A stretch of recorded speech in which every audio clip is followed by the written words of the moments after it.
Greetings, folks. Daniel Wickwire here, and I actually just got done doing a stream, and some of the viewers, our subscribers, have asked if I would do a react video to a video that just came out. Well, for those of you, that's another Amber Alert?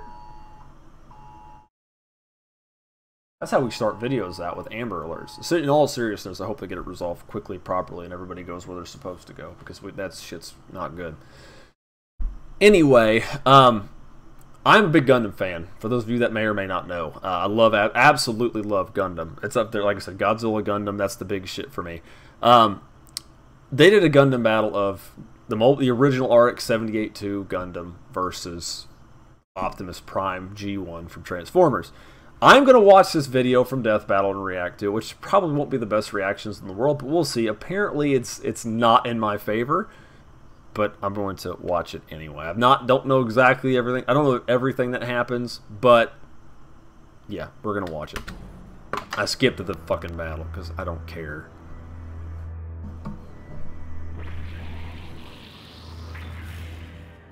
They're using the proper sound effect for the beam saber. Checking something out, Sayla. It's more than meets the eye. Get your butt back to White Base. If there's trouble, we can't send backup. Let's roll.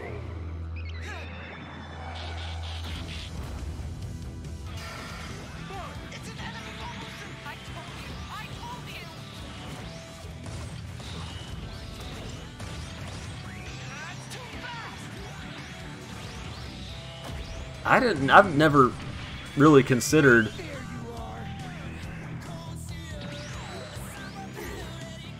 I've never considered Optimus to be particularly fast.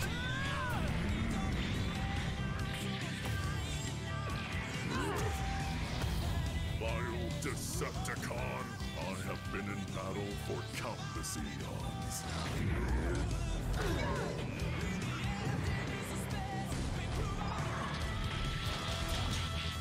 At this point, nothing weird has happened.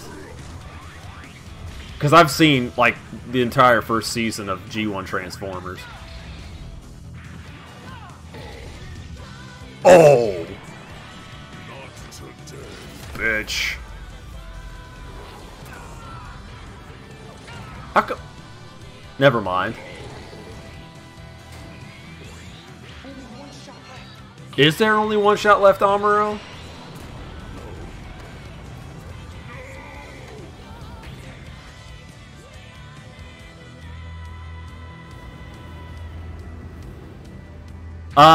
Actually, it would not necessarily have survived that. The Gundam had to use a specific atmospheric re-entry system to enter Earth's atmosphere, so there's one tick against it.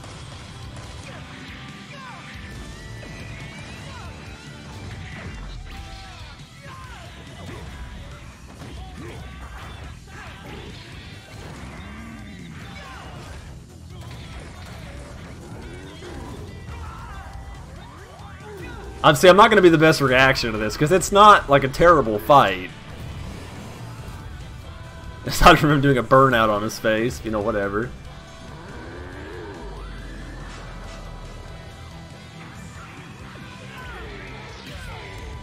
Stop that.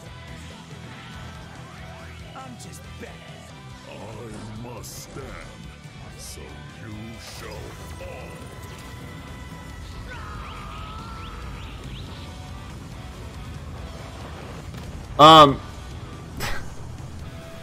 That doesn't... Okay, so somebody brought this up. If this is supposed to be G1 Optimus Prime... He's got the touch. He's got the power. The Gundam was an impressive machine, and Amuro was a skilled pilot, but Optimus's millions of years of battle experience completely overshadowed Amuro's 14. Also, we already know that Optimus was over 6 times faster and 9,000 times stronger. Holy hell! Who knew Optimus was so freaking buff? But the Gundam held plenty of its own advantages. With Amuro's super future sense powers, he could keep up with New type. Optimus's speed. And with the Gundam's firepower, who cares how much it could lift? Unfortunately, the Gundam's limited ammunition meant this couldn't last. And even then, Optimus could certainly survive a shot from the beam rifle. Remember that refinery explosion Optimus survived? The one you could see from outer space? This blast left an enormous gash on the planet Cybertron. To measure the power of this explosion, we needed to compare it to the curve of the planet. Now, Cybertron's size is pretty inconsistent throughout G1 Transformers history. But Well, even that, when no they shit. I mean, like, the cartoon in the comics, the blast is far more destructive than the beam rifle in both cases.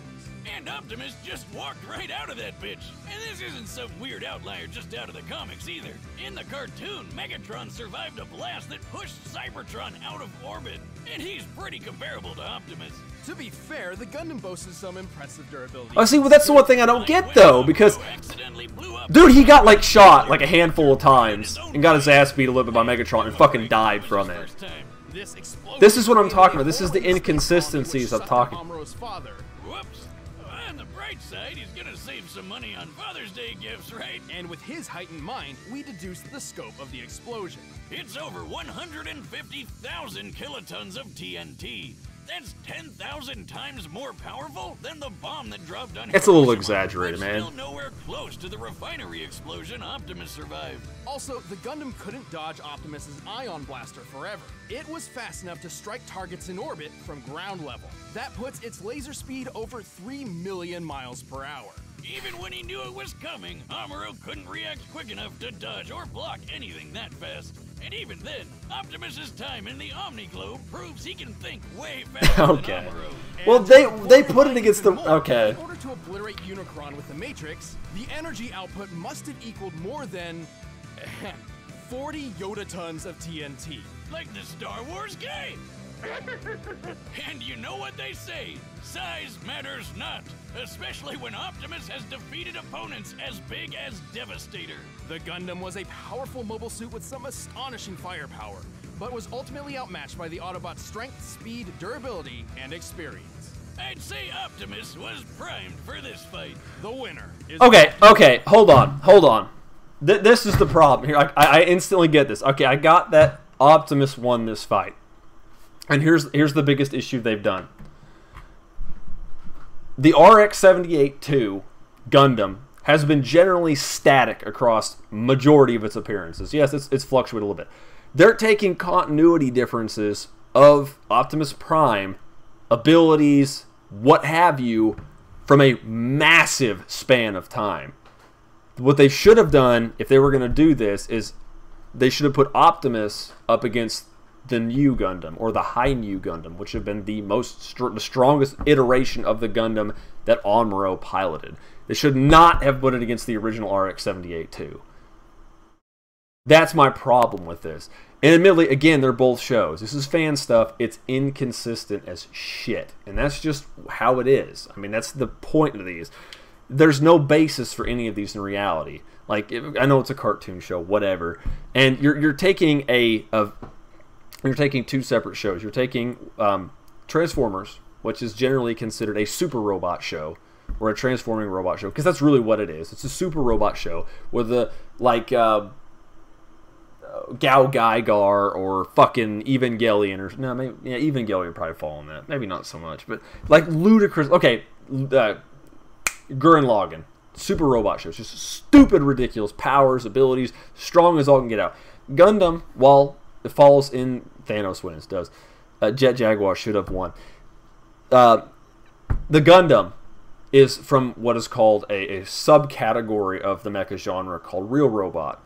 Real Robot is taking mobile suits, giant robots, but treating them more realistically, like a piece of military hardware, like a tank, like a plane.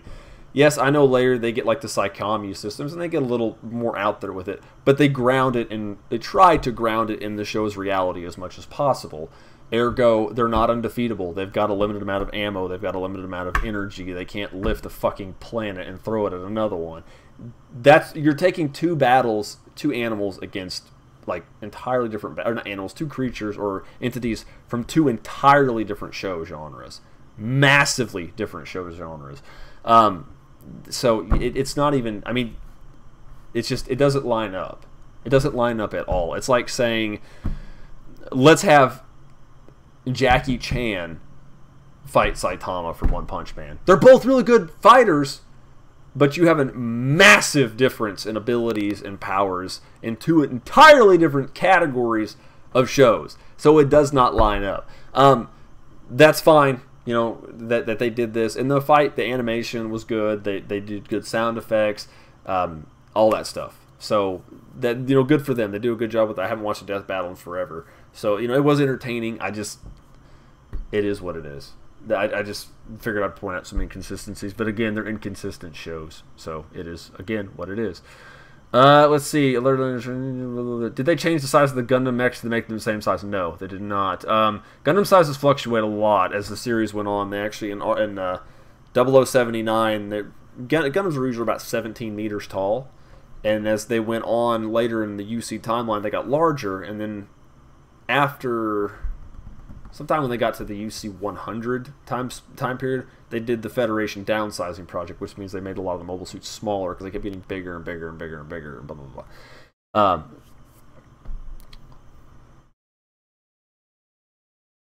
But again, these guys are probably, and it also goes down to, these guys sound like they're much more Transformers fans, which is nothing wrong with that. You're going to go towards what you like. And I, you know, of course, I like Transformers. Like I said, I've watched all of G1. I grew up watching Beast Wars and shit like that. And I like buying Transformers. I like playing with them. They're fun. But I just don't think it was a very accurate Death Battle, in my opinion. But it was fun. It was entertaining, so good for them. Good for the folks that liked it. But that was just my complaint as far as the use of the Gundam information. I mean, I'll have to go back and watch what they say about the beginning, because while it's true Amuro did have 14 years of combat, they actually used the 1 Year War Amuro, which had like a year. If you go to the end of the 1 Year War, well, actually less than that, no, because he came at the very end. Amuro had maybe 3 months by the end of the 1 Year War of combat experience. And like I said, if they wanted to use the true final iteration of Amuro, they should have used either the High New Gundam from Beltachika's Children or the New Gundam from Shaw's Counterattack. Though I wouldn't have changed anything. You're still taking a super robot character and putting it against a real robot character, which they just don't line up. It doesn't correlate.